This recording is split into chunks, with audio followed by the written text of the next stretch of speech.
الصلاة والسلام على سيد المرسلين وعلى آله وأصحابه أجمعين. ونعوذ بالله من الشيطان الرجيم. بسم الله الرحمن الرحيم. يا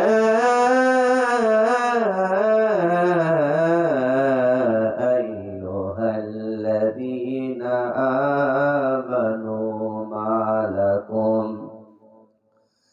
ما لكم إذا قيل لكم انفروا في سبيل الله ثاقلتم إلى الأرض أرضيتم بالحياة الدنيا من الآخرة فما متاع الحياة الدنيا في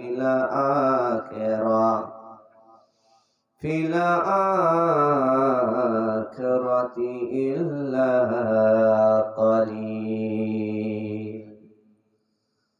وقال رسول الله صلى الله عليه وسلم الدنيا سجن المؤمن والجنة الكافر. وقال تعالى في شان حبيبه إن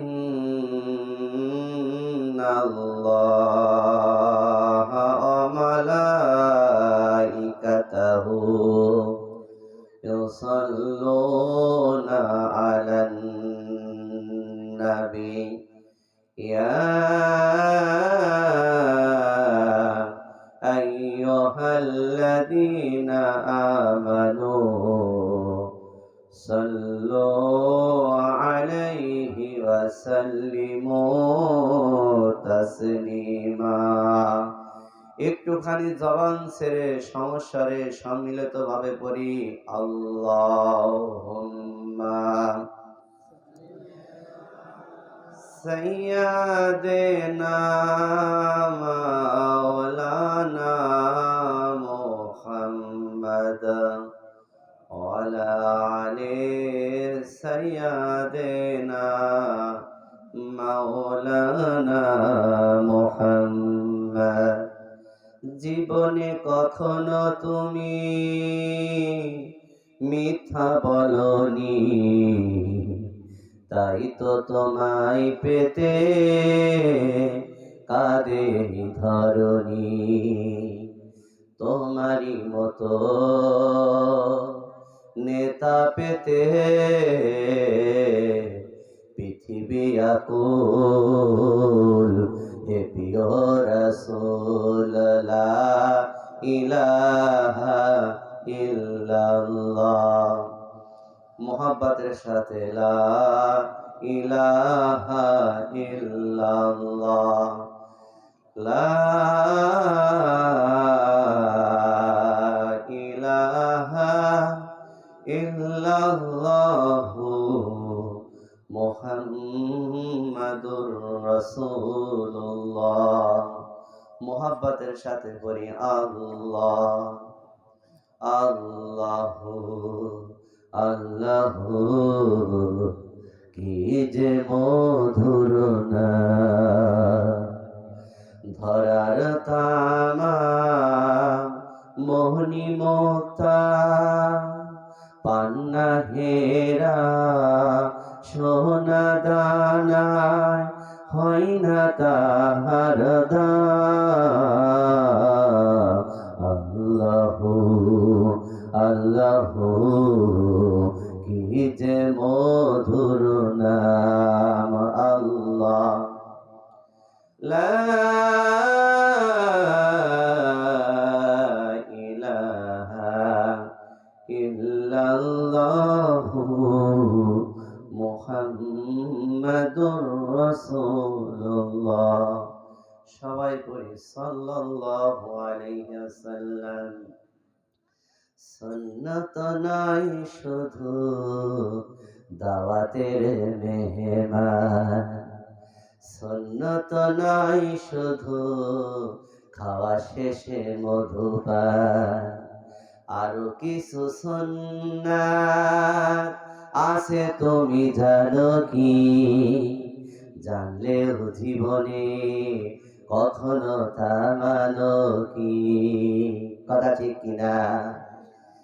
সুন্নত নাই শুধু নির্জন ধ্যানে যাওয়া, আর সুন্নত হলো পাথরের আঘাত খাওয়া। কথা ঠিক কিনা?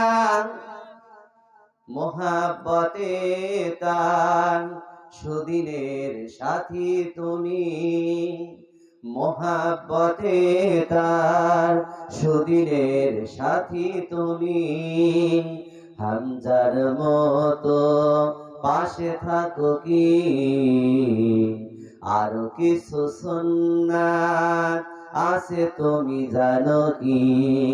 জানলেও জীবনে কখনো তা মানো কি?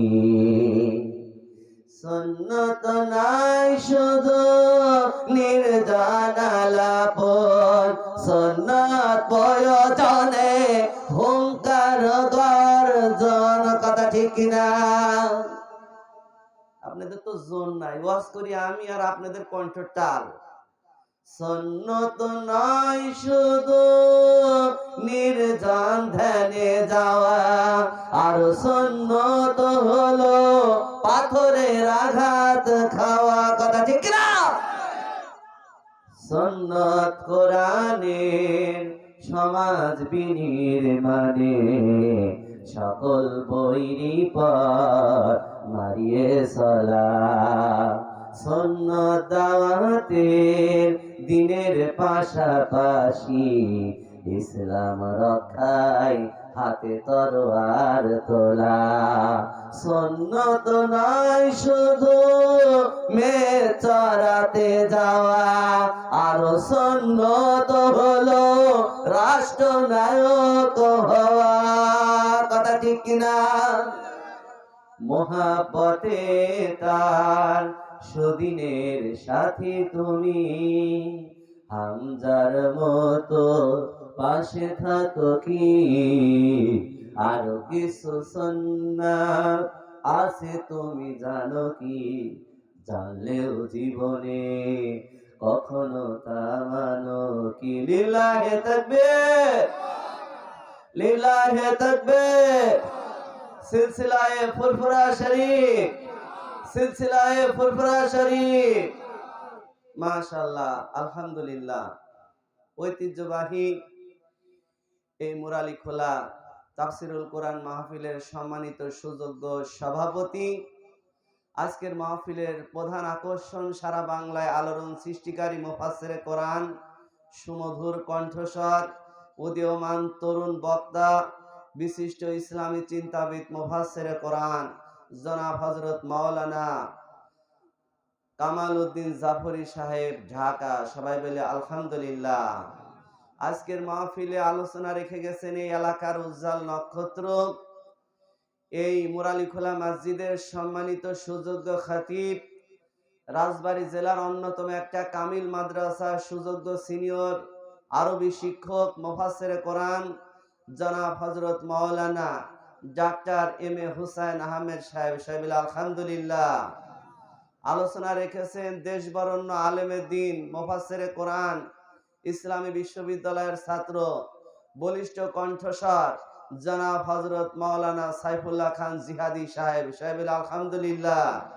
হযরতে উলামায়ে কেরাম, উপস্থিত সুধী মণ্ডলী এবং পর্দার আড়ালে আমার সম্মানিত মা বোনেরা, আসসালামু আলাইকুম ওয়া রাহমাতুল্লাহি ওয়া বারাকাতুহু। আল্লাহর দরবারে শুকরিয়া জ্ঞাপন করছি যে মহান আল্লাহ সুবহানাহু ওয়া তাআলা সকল প্রকার ব্যস্ততাকে উপেক্ষা করে কিছু সময় এই কোরআনের মাহফিলে রিয়াদুল জান্নাতের মধ্যে বসার মতো তৌফিক দান করেছেন। সে আল্লাহর দরবারে শুকরিয়া জ্ঞাপন করি। সবাই বলি আলহামদুলিল্লাহ। আপনারা যে জায়গায় বসে আছেন এটা হলো শ্রেষ্ঠতম জায়গা, এটা হলো জান্নাতের বাগান। বলেন সুবহানাল্লাহ। এখানে ইচ্ছা করলে কি সবাই আসতে পারবে? এই মাহফিলে কি তাবারক আছে? আছে নাকি? হ্যাঁ, কিছু কিছু মানুষ আছে এরা কিন্তু মাহফিল শুনবে না, ওই দোকানপাট আশপাশ রাস্তায় বসে বসে মোবাইল ফোন টিপতেছে। যখন লাস্টের বক্তা মোনাজাতের আগে বলবে তাবারক দেওয়া হবে, ওরা তখন আস্তে আস্তে ভিতরে ঢুকবে। কথা ঠিক কি না? ঢুকে তাবারক নিয়ে আল্লাহর নাম নিয়ে চলে যাবে। মূলত তারা তাফসীর শোনার জন্য আসে নাই, আসছে কিসের জন্য বলেন? তাবারকের জন্য। সুতরাং এখানে ইচ্ছা করলেও আসা যায় না, কারণ বিশ্বাস করেন এই আমার সামনে কোরআন, সূরা আরাফ থেকে বলছি, এই মাহফিলের মোড়ে মোড়ে শয়তান বসে আছে দলে বলে।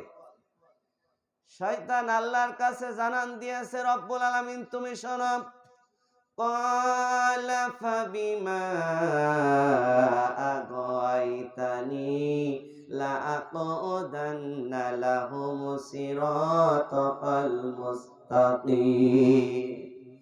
শয়তান আল্লাহর কাছে জানান দিয়েছে, রব্বুল আলামিন তুমি শোনো, তোমার আদম সন্তানদেরকে ধোঁকা দিয়ে বোকা বানিয়ে জাহান্নামে ফেলার ক্ষেত্রে আমি শয়তান কোনো প্রকার খারাপ জায়গায় যাব না।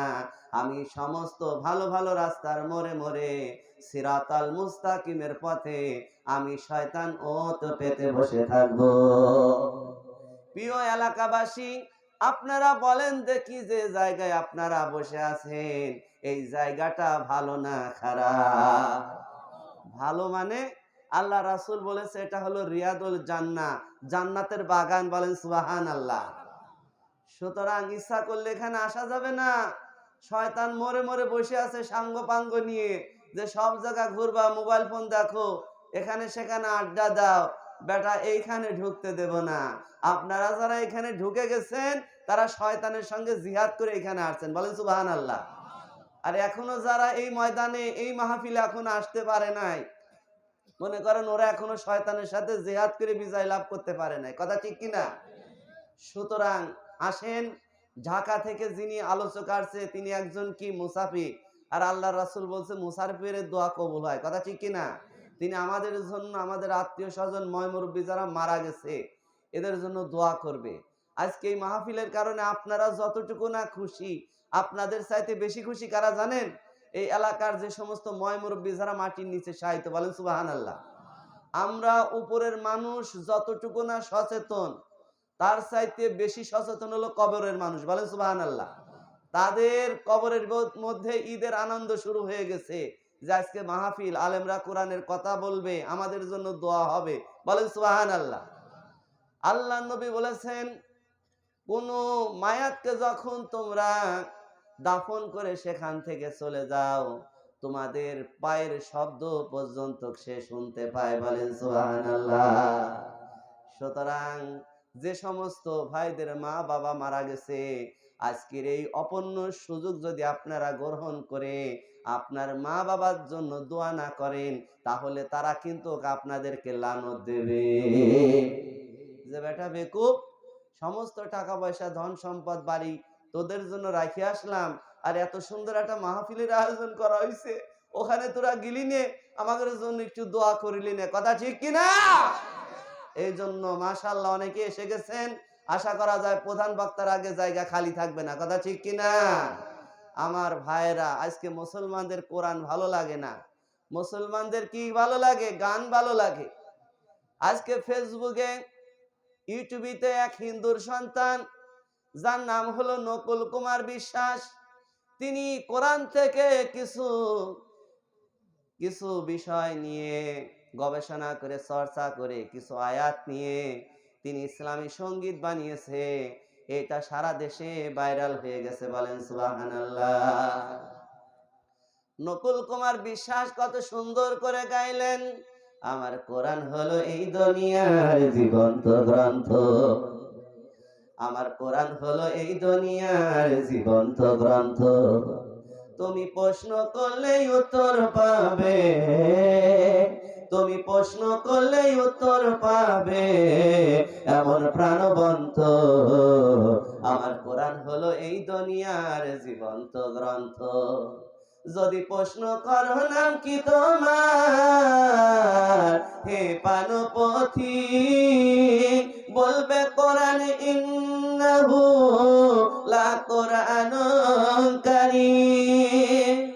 যদি প্রশ্ন করো কোরআন তোমার দেশের বাড়ি কই, বলবে কোরআন লাখিম মাহফুজ ঠিকানাহীন নয়। বলো দুনিয়ায় এমন কটা বই, বলো দুনিয়ায় এমন কটা বই, এমন প্রাণবন্ত আমার কোরআন হলো এই দুনিয়ার জীবন্ত গ্রন্থ, বলেন সুবহানাল্লাহ। হিন্দুর সন্তান হয়ে কোরআন রিসার্চ করে, কোরআন গবেষণা করে, আর মুসলমানের সন্তানেরা গান গায়, ও টুনির মা তোমার টুনি কথা শোনে না, আছে কিনা? কয় ও শিপালি কেন পানে জর্দা মিশালি, তোরে দেখিয়া গাইজে আমি রিমেশ কাওয়ালি, রূপবানে নাচে কোমর দুলাইয়া, ফেরেশতারা কয় বেটা মর, জাহান্নামের মধ্যে মারবো ঝুলাইয়া ঝুলাইয়া, কথা ঠিক কিনা? আজকে কোরআনের মাহফিলে লোক পাওয়া যায় না। আজকে যদি পাশে মমতাজ বেগমকে আনা হতো, দুইখান গান গাবে, তাহলে লোক সংখ্যা বেশি হতো না কম হতো, বলে? তাবারক দেওয়ার পরও মাহফিলে লোক নাই, তাই মমতাজ বেগমের একটু দেখে আসি, কত সুন্দর চেহারা। আহা আমার ভাইরা, আল্লাহ নবী বললেন মানিত্তাবাল হুদা বি গায়রিল কোরআন আদাল্লাহুল্লাহ। যেখানে কোরআন আছে, কোরআনের কর্মসূচি আছে, কোরআনের ওয়াকফালান আছে, তোমরা সেখানে যাবে। যেখানে কোরআন নাই, কোরআনের আলোচনা নাই, তাফসীর নাই, কোরআনের দিক নির্দেশনা নাই, তোমরা সেখানে যাবে না। যদি যাও তোমরা বিভ্রান্তির মধ্যে পড়ে যাবে। এই বাংলাদেশে অনেক ঘটনা আছে। এই তাফসীরের ময়দানে এক সময় কোরআনের পাখিরা যারা কোরআন থেকে 5 দিন 7 দিনের তাফসীর করত, তাদের তাফসীর শুনে শত শত অমুসলিম মুসলমান হতো, কথা ঠিক কিনা? হতো কিনা বলেন? এখনো হয়। কিন্তু আমাদের রাজবাড়ির পাশের একটা জেলা আছে কুষ্টিয়া, ওই কুষ্টিয়া জেলা লালন শাহের একটা মাজার আছে, আছে কিনা? ওই মাজারে, লালন শাহের মাজারে যারা যাতায়াত করে, তারা যদি সিগারেট বিড়ি নাও খায়, এক সময় তারা নামাজ ছেড়ে দিয়ে গাঁজা খাওয়া শেখে, কথা ঠিক কিনা? সুতরাং রাসূলের কথা কত সত্য, আর আল্লাহ কি কোরআনে মিথ্যা বলেছেন? ওমান আসদাকু মিনাল্লাহি কিলা। আল্লাহ বললেন কোরআনে আমি যা বলেছি সব হলো সত্য কথা। সুতরাং কিছু সময় আপনাদের সামনে কোরআন থেকে আমি আলোচনা করব, আপনাদের কি শোনার ধৈর্য আছে বলেন? ইনশাআল্লাহ একটা পরিবেশ করে দিয়ে আমি এখান থেকে যেতে চাই, কারণ আমার পরে যে প্রধান বক্তা শুধু ঢাকা থেকে আসছে, মাওলানা কামাল উদ্দিন জাফরি সাহেব হুজুর, তাকে সুন্দর একটা পরিবেশ দেওয়া দরকার, আছে কিনা বলেন? উনি যদি এসে দেখে যে এত বড় গ্রাম কিন্তু সামিয়ানা এই প্যান্ডেলের ভিতরে লোক নাই, তার মধ্যে কষ্ট আসবে কিনা? সেই কষ্টটা যাতে না আসে, আমার এই তাফসীরের ভিতর দিয়ে আপনারা ইনশাআল্লাহ এই ময়দানকে পরিপূর্ণ করে দিবেন, এই ময়দান যাতে করে খালি না থাকে, কথা ঠিক কিনা? আসেন আপনারা একটু সামনের দিকে আসেন, যাতে করে পিছনের লোকেরা যারা আসবে পিছনে বসতে পারে, কথা ঠিক কিনা? আসেন। লা ইলাহা, জায়গা ফাঁকা রাখবেন না। লা ইলাহা ইল্লাল্লাহ, লা ইলাহা ইল্লাল্লাহু মুহাম্মাদুর রাসূলুল্লাহ। আসেন সামনে আসেন। আমাদের প্রভু এক নবীর উম্মত, জীবন বিধান ওই শিবানী কোরআন, কথা ঠিক কিনা? তবে কেন এক না এ মুসলমান, এক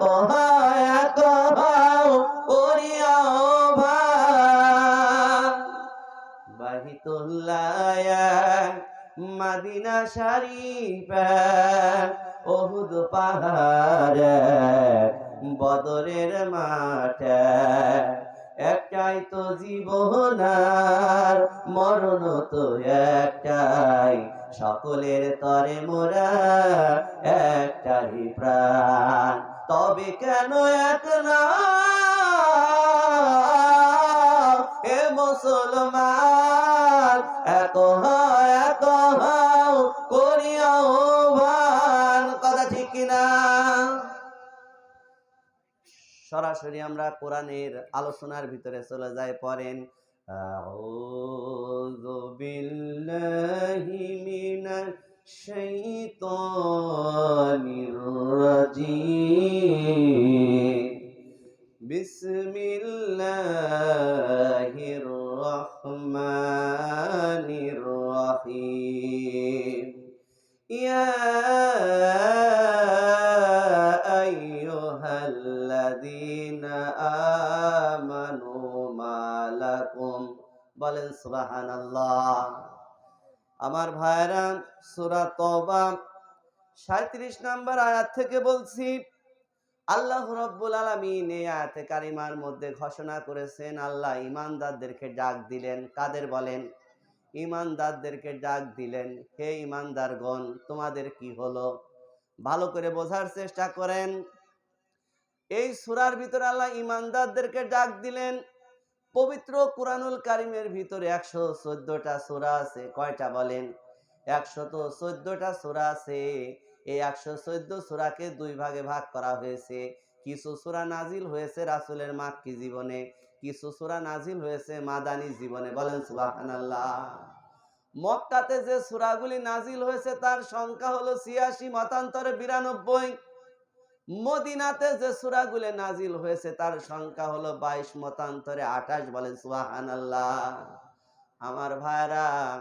মক্কাতে যে সূরাগুলি নাজিল হয়েছে তার বৈশিষ্ট্য ছিল তাওহীদ রিসালাত এবং আখিরাত কারণ মক্কার লোকেরা আল্লাহ মানতো না তারা বলতো দেয়ার ইজ নো গড বলেন নাউযুবিল্লাহ তারা যেহেতু আল্লাহ মানতো না রাসূলের রিসালাত বিশ্বাস করতো না পরকাল বিশ্বাস করতো না সুতরাং মক্কাতে যে সূরাগুলি নাজিল হয়েছিল ওই সূরাগুলি ছিলর বিষয়বস্তু বেশিরভাগ ক্ষেত্রে আখিরাত রিসালাত এবং তাওহীদ বলেন সুবহানাল্লাহ আমার ভাইরা মক্কাতে সাহাবায়ে কেরাম স্বয়ং রাসূলুল্লাহ যতদিন ছিল আল্লাহ তাআলা সেখানে ইয়া আইয়ুহাল্লাযীনা আমানু বলে ডাক দেন নাই মক্কাতে আল্লাহ তাআলা যখন ডাক দেওয়ার প্রয়োজনীয়তা অনুভব করেছে তখন ডাক দিয়েছে ইয়া আইয়ুহান নাস হে লোক সকল কথা কি বুঝতে পারছেন কিন্তু 622 খ্রিস্টাব্দে নবী যখন হিজরত is the greatest turning point in the history of Islam ইসলামের অত্যন্ত তাৎপর্যপূর্ণ একটা বিষয় হলো হিজরত নবী যখন মক্কা থেকে মদিনাতে হিজরত করলেন আর সেখানে যাওয়ার পর যখন একটা ইসলামিক স্টেট রাসূলের নেতৃত্বে প্রতিষ্ঠিত হয়ে গেল ওই সমাজে আল্লাহ তাআলা লোকদেরকে ইয়া আইয়ুহাল্লাযীনা আমানু বলে ডাক দিলেন বলেন সুবহানাল্লাহ সুতরাং মদিনা সূরার অন্যতম বৈশিষ্ট্য হলো সেখানে আল্লাহ তাআলা মুসলমানদেরকে ঈমানদার বলে ডাক দিয়েছে এই সূরার ব্যাকগ্রাউন্ড হলো আসবাবুন নুজুল হলো আমার দিকে তাকান রাসূলের নেতৃত্বে মদিনাতে একটা ইসলামিক স্টেট প্রতিষ্ঠিত হয়েছে দলে দলে লোকেরা এসে ইসলামের ছায়াতলে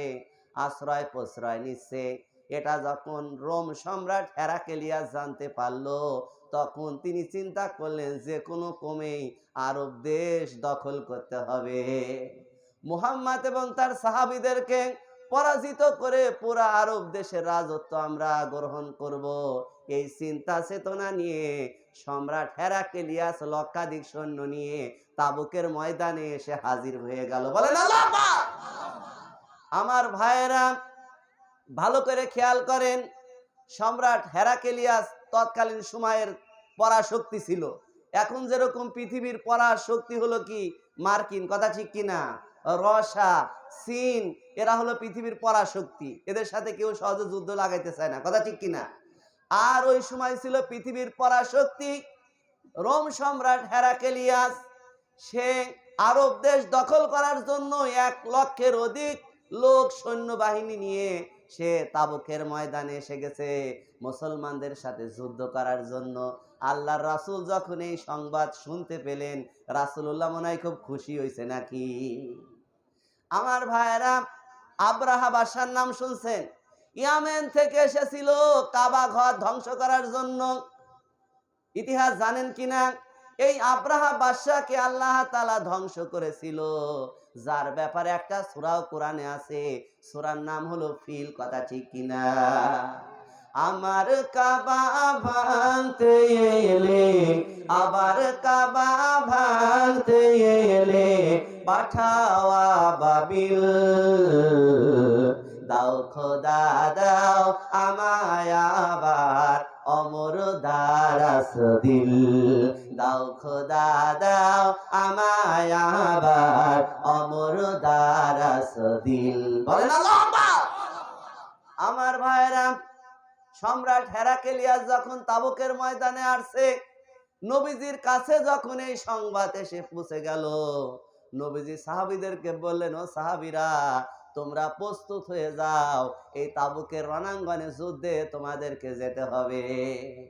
আমার ভাইয়েরা, তাফসীরের মধ্যে আসছে ওই সময়টা ছিল খুবই গরম, শুষ্ক মৌসুমী, খেজুর পেকে গেছে, মদিনাতে দুর্ভিক্ষ চলছে, আর শত শত হাজার কিলোমিটার দূরে পায়ে হেঁটে যেতে হবে। বিষয়টা খুবই কষ্টের। এই জন্য কিছু কিছু সাহাবীরা তারা গড়িমসি শুরু করে দিয়েছে। এদিকে যারা মুনাফিক, উপরে উপরে মাথায় পাগড়ি বাঁধে, তারপরে দাঁড়িয়ে আছে, জুব্বাও আছে, কিন্তু ইসলামের এরা গোড়া কাটার জন্য সক্রিয়, বলেন নাউযুবিল্লাহ। এরা এসে সাহাবীদেরকে ভয় দেখাতে শুরু করছে, কোথায় যাবা? এই মক্কার কুরাইশ পাও নাই যে বদর যুদ্ধে যেভাবে তোমরা বিজয় লাভ করেছো, তাবুকের যুদ্ধে ওই রকম বিজয় লাভ করবা পারবা না। পৃথিবীর পরাশক্তি সম্রাট হেরাক্লিয়াস বিশাল বাহিনী নিয়ে আসছে, তোমাদেরকে গাছের সাথে ঝুলাইয়া পিটাইয়া দুনিয়া থেকে বিদায় করে দেবে, বলেন নাউযুবিল্লাহ। গোপনে গোপনে মুনাফিকরা মুসলমান সাহাবীদেরকে তারা ভয় দেখাতে শুরু করেছে। আল্লাহর নবী বললেন, সাহাবীরা তোমরা প্রস্তুত হয়ে যাও। আল্লাহর রাসূলের কথার সাথে আল্লাহ তাআলা একত্বতা ঘোষণা করে জানায়া দিলেন, শোনো শোনো, ইযা কিলা লাকুমুনফিরু ফি সাবিলিল্লাহি তাকালতুম ইলাল আর।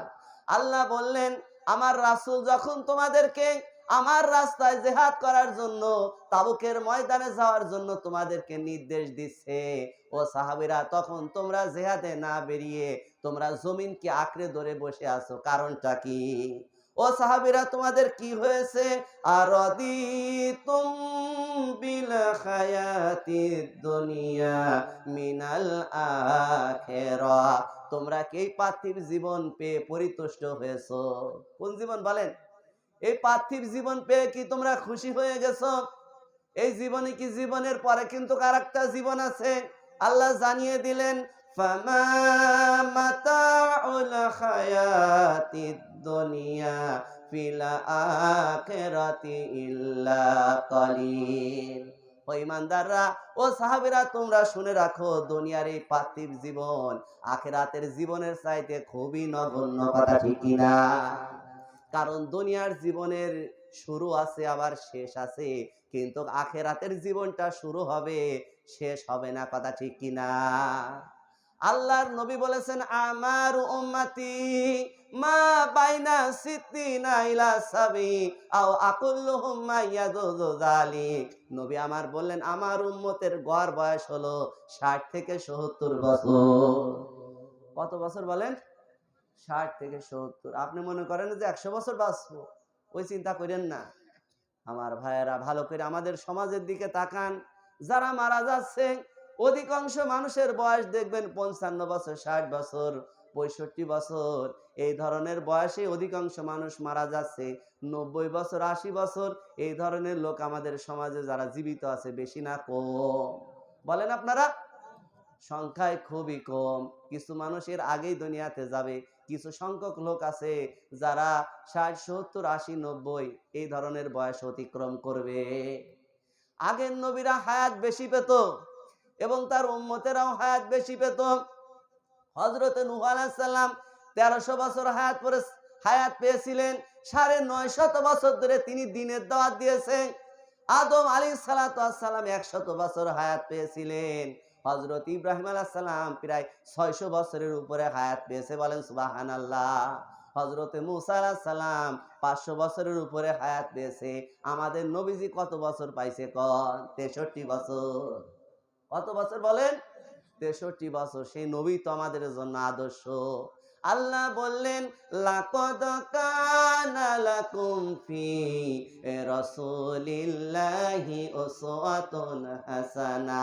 আমার রাসূলের মধ্যে তোমাদের জন্য উত্তম আদর্শ রয়েছে, বলেন সুবহানাল্লাহ। হযরতে মূসা আলাইহিস সালামের জামানায় একজন বৃদ্ধা বুড়িমার একটা বাচ্চা ছেলে মারা গেছে। এই জন্য বুড়িমা বাচ্চা ছেলে নিয়ে বসে বসে কান্না করে। হযরতে মূসা আলাইহিস সালাম বলতেছে, বুড়িমা আপনি কান্না করেন কেন? কয়, বাবা মূসা রে, আমার একটা বাচ্চা ছেলে মারা গেছে। হযরতে মূসা নবী বললেন, বুড়িমা আপনার যে বাচ্চা ছেলে মারা গেছে, বাচ্চা ছেলের বয়স কত? কয়, বাবা মূসা রে, আমার বাচ্চা ছেলের বয়স হলো ২৫০ বছর। কত বছর? ২৫০ বছরে মারা গেছে, তাও বাচ্চা ছেলে। চিন্তা করেন। হযরতে মূসা আলাইহিস সালাম বলতেছে, বুড়িমা তুমি কি জানো এই পৃথিবীতে মুহাম্মদ নামে একজন ব্যক্তি আসবে, তার উম্মতের বয়স হবে ৬০ থেকে ৭০। বুড়ি বলতেছে, মূসা নবী তুমি কি বলো? ৬০ থেকে ৭০ বছর যারা বাঁচবে তারা কি আবার বিয়ে শাদী করবে? কয়, বুড়িমা তুমি কি বলো বিয়ে করবে না? মানে মাসনা সুলাসা ওয়া রুবা, তাদের মধ্য থেকে ২, ২, ৩, ৩, ৪, ৪ খানা পর্যন্ত বিয়ে করবে। আছে কিনা? আছে কিনা? আপনারা তো পারেন না, কতজন করে বেড়াইতেছে। আমার ভাইয়েরা, এবার ওই বুড়ি বলতেছে, মূসা নবীরে শোনো, ৬০ থেকে ৭০ বছর যারা বয়স পাবে তারা কি আবার বাড়ি ঘর বানাবে? মূসা নবী বলতেছে, বুড়িমা কি বলো তুমি? বাড়ি ঘর বানাবে না মানে তাদের মধ্যে থেকে এমন এমন কিছু লোক আসবে যারা ১০০ তালা ১৫০ তালা পর্যন্ত বানাবে। আছে কিনা? আছে কিনা? আমার ভাইয়েরা, এবার ওই বুড়ি ডাক দিয়ে বলতেছে, মূসা নবী তুমি শোনো, আমি যদি জানতাম এই পৃথিবীতে আমার ৬০ বছর ৬৫ বছর থাকা লাগবে, তাহলে আমি বাড়িঘর বানাতাম না, ওই গাছতলায় বসে বসে আমি আমার জীবনটা কাটিয়ে দিতাম। জীবনের পরিচয় অবশেষে মনে হয় কেউ তো কারণ, কেউ আসে হাসি নিয়ে এক টাকা স্বপ্ন বুনতে, কেউ যায় খালি হাতে স্বপ্নগুলো বাকি থাকতে। কেউ আসে হাসি নিয়ে এক টাকা স্বপ্ন বুনতে, কেউ যায় খালি হাতে স্বপ্নগুলো বাকি থাকতে। আসা যাওয়ারে ক্ষণিকের মঞ্চে, আসা যাওয়ারে ক্ষণিকের মঞ্চে, এই পৃথিবী কারণ অবশেষে মনে হয় কেউ তো কারো নয়। কথা ঠিক কিনা? এই জন্য আল্লাহ তাআলা ইমানদারদেরকে ডাক দিয়ে বললেন, ফামা মাতাউল হায়াতিদ দুনিয়া ফিল আখিরাতি ইল্লা কলিল। ও ইমানদাররা, কেন তাবুকের রণাঙ্গনে তোমরা যেতে চাও না? আমার রাসূলকে কেন তোমরা সহযোগিতা করতে চাও না? তোমরা কি এই পার্থিব জীবন পেয়ে পরিতুষ্ট হয়েছো? জেনে রেখো, এই পার্থিব জীবন আখিরাতের জীবনের চাইতে খুবই নগণ্য। কথা ঠিক কিনা?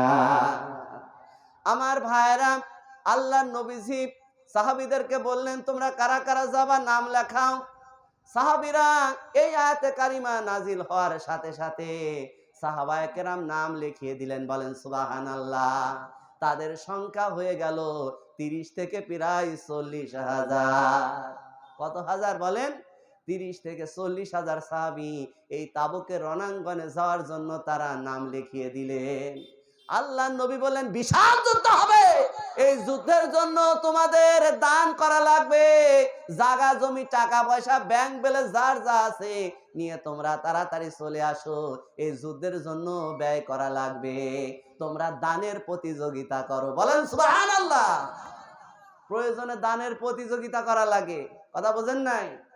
আল্লাহর নবী এই কথা বলার পরে সাহাবীরা দান করা শুরু করলো। হযরত উসমান রাদিয়াল্লাহু তাআলা আনহু 100 উট দান করলেন। বলেন সুবহানাল্লাহ। হযরতে ওমর ইবনে খাত্তাব নাম শুনছেন কিনা?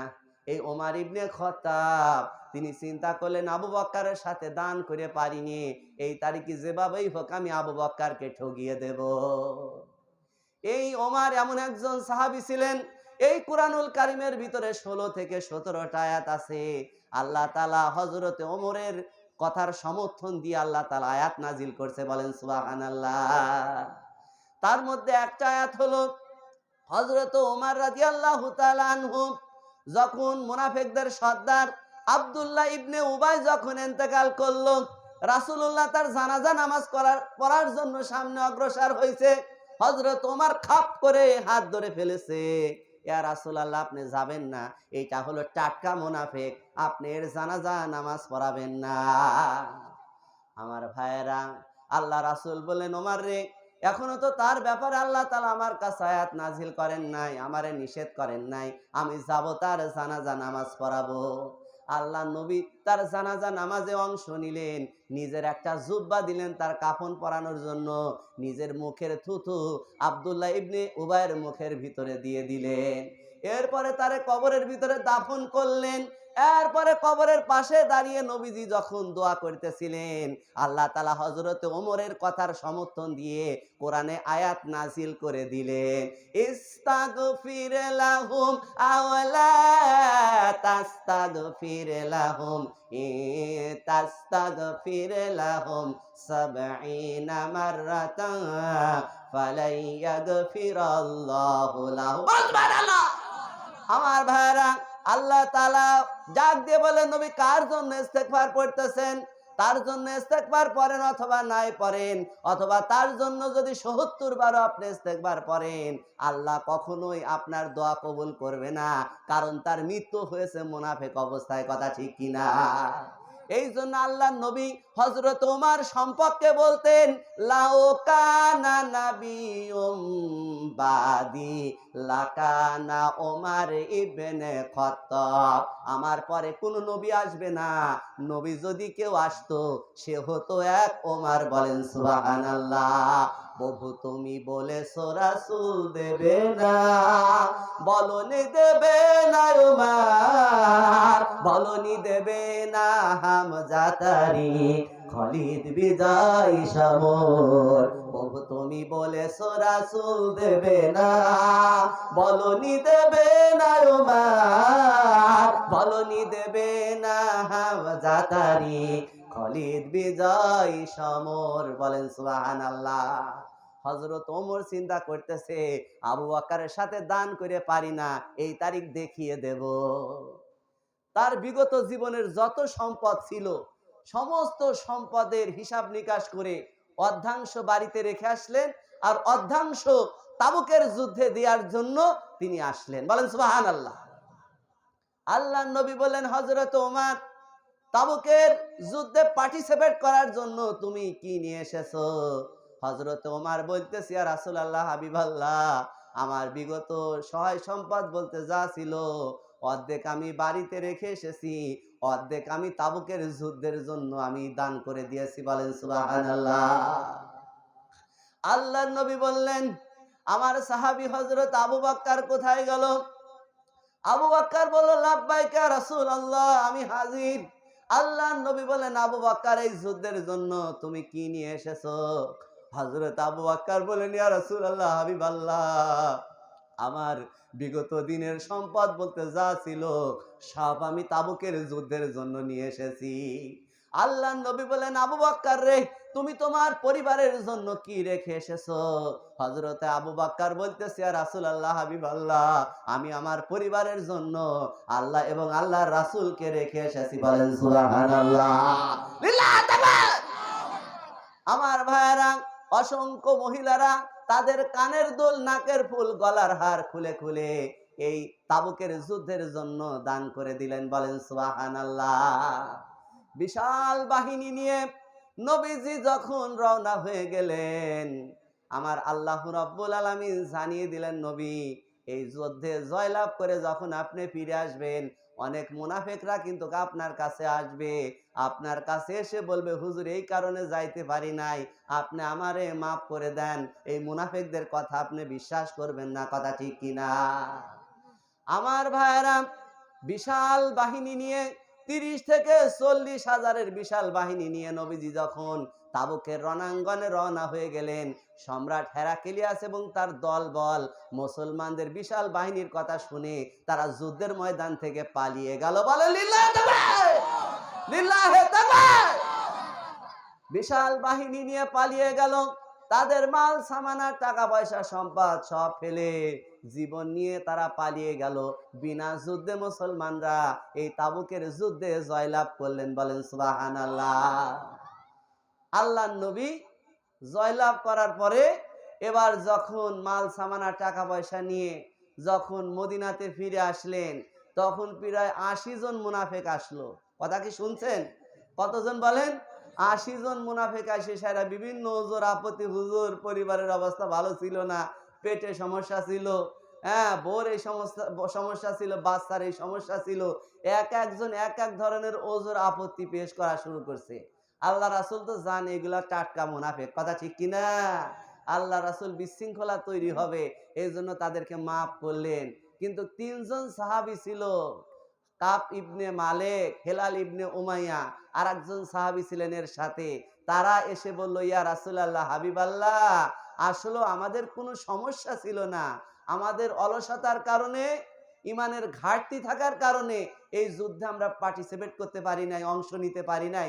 হুজুর, আপনি আমাদেরকে মাফ করে দেন। কথা কি শুনতে পারছেন আমার কথা? আল্লাহ রাসূল বললেন, আমি পারবো না, কারণ তোমাদের ব্যাপারে ক্ষমা করার কোনো এখতিয়ার আমার নাই। এটা সরাসরি আল্লাহর আদেশ ছিল। কথা ঠিক কিনা? ভালো করে বোঝার চেষ্টা করেন। দেশে যখন জালেমরা, দেশে যখন স্বৈরাচারীরা, দেশে যখন কাফেরেরা, বহিঃশত্রু কোনো ইসলামী রাষ্ট্রকে দখল করার জন্য অগ্রসর হয়, আর আলেম ওলামা হক্কানি পীর মাশায়েখ যদি জিহাদের জন্য ডাক দেয়, আর আপনি বাড়ি বসে যদি তাহাজ্জুদের নামাজ পড়েন, তাসবিহ তাহলিল করেন, রোজা রাখেন, আপনার এটা হবে না। কথা ঠিক কিনা? জিহাদ তখন আপনার জন্য ফরজ হয়ে যাবে, নিজের মাতৃভূমি রক্ষা করার জন্য। আমার ভাইরা, কোরআন থেকে শিক্ষা নিয়ে যান, প্রেসক্রিপশন নিয়ে যান, কিভাবে চলতে হবে, জীবনকে কিভাবে গড়তে হবে।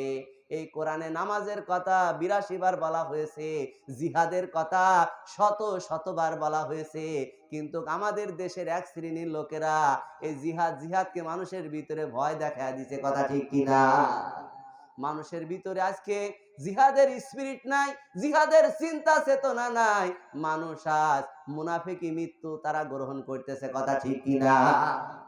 আমার ভাইরা, ভালো করে বোঝার চেষ্টা করেন।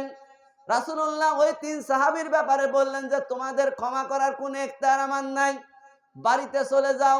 তোমাদের ব্যাপারে আল্লাহ তাআলা ওহীর মাধ্যমে যখন আমাকে জানাবে যে আল্লাহ তোমাদেরকে ক্ষমা করে দিয়েছে, আমি নবী তখন তোমাদেরকে ক্ষমা করে দেব। 3 সাহাবী বাড়ি চলে গেল। বলেন আল্লাহু আকবার। 3 সাহাবী বাড়ি চলে গেল। বাড়িতে গিয়ে কান্নাকাটি শুরু করলো, আল্লাহ, আমরা তো অন্যায় করেছি, এই জিহাদে না গিয়ে পাপ করেছি, রব্বুল আলামিন তুমি আমাদেরকে মাফ করে দাও। এভাবে সাহাবীরা যখন নামাজ পড়ার জন্য মসজিদে নববীতে আসতেন, নবীজি বলতেন, ও সাহাবীরা, খবরদার, এই 3 জনের সাথে কথা বলবা না, এদেরকে সামাজিকভাবে বয়কট করা হলো। আমাদের ভাষায় এক গড়িয়ে, কথা বুঝছেন, যেদের সাথে কথা বলবা না, এদের সাথে কোনো লেনদেন নাই। কাব ইবনে মালিক বলেন, আমি সাহাবীদেরকে সালাম দিতাম, কিন্তু তারা আবার সালামের উত্তর নিত না। কষ্ট আছে কি না? আমি যখন মসজিদে নববীতে নামাজ পড়তাম, আমার রাসূল আমার চেহারার দিকে তাকিয়ে থাকতেন।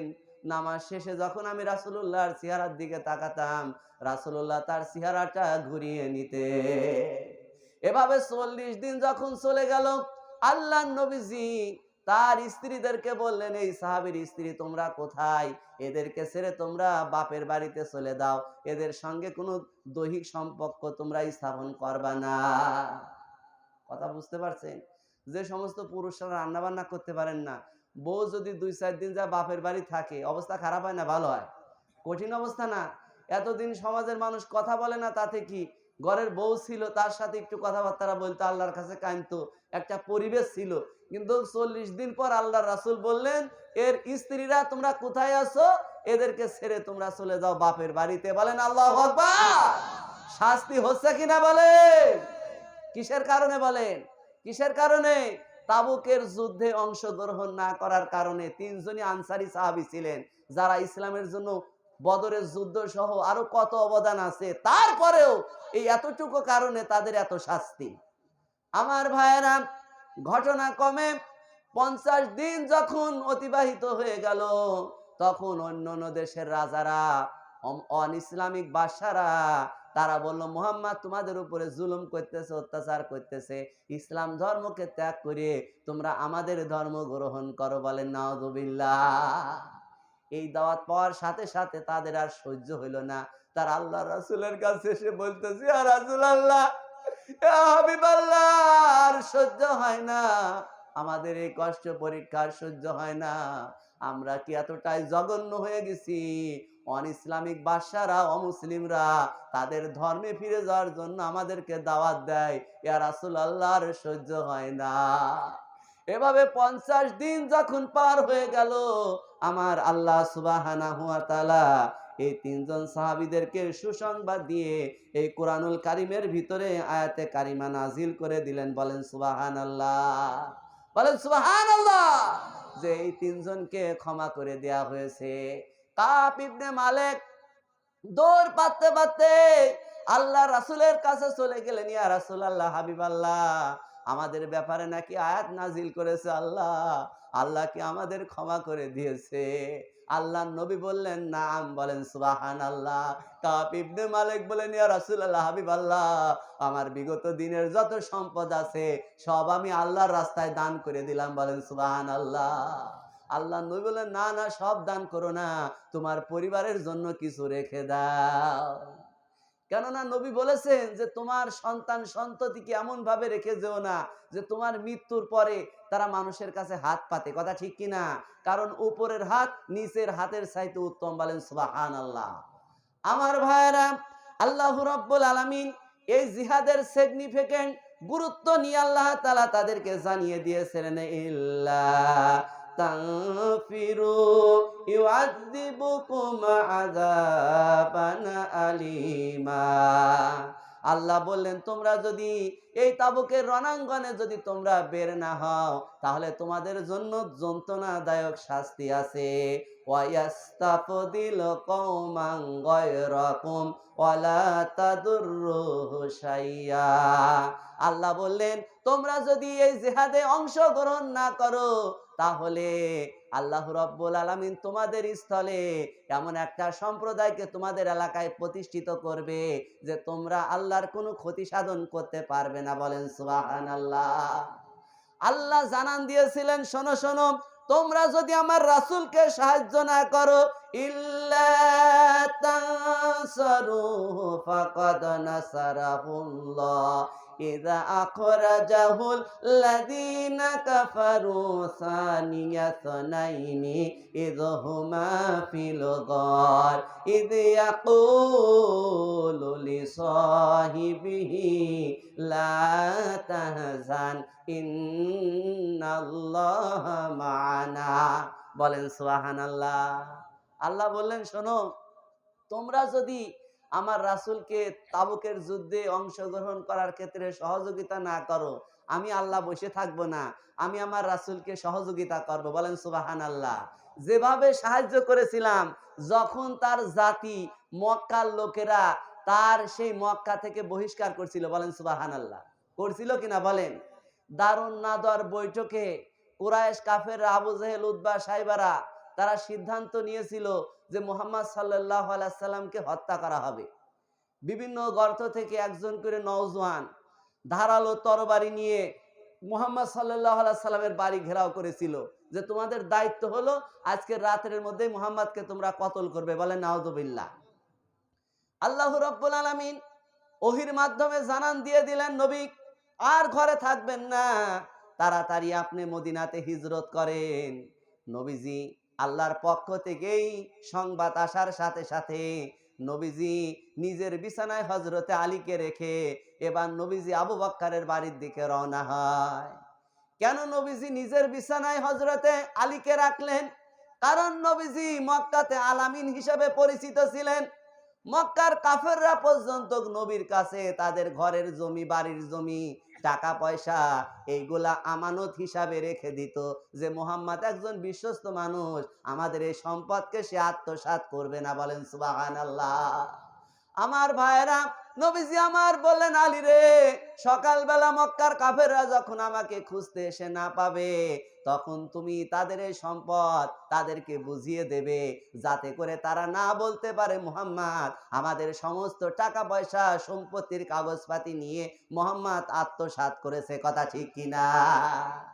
আলীকে বিছানায় রেখে নবীজি গভীর রাত্রে হযরতে আবু বকরের বাড়িতে চলে গেলেন। কার বাড়ি বলেন?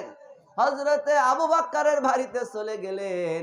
বাড়িতে গিয়ে দরজার কাছে একবার নক করে হযরতে আবু বকরকে একটা ডাক দিয়েছে, আবু বকর বাড়িতে আছো কিনা?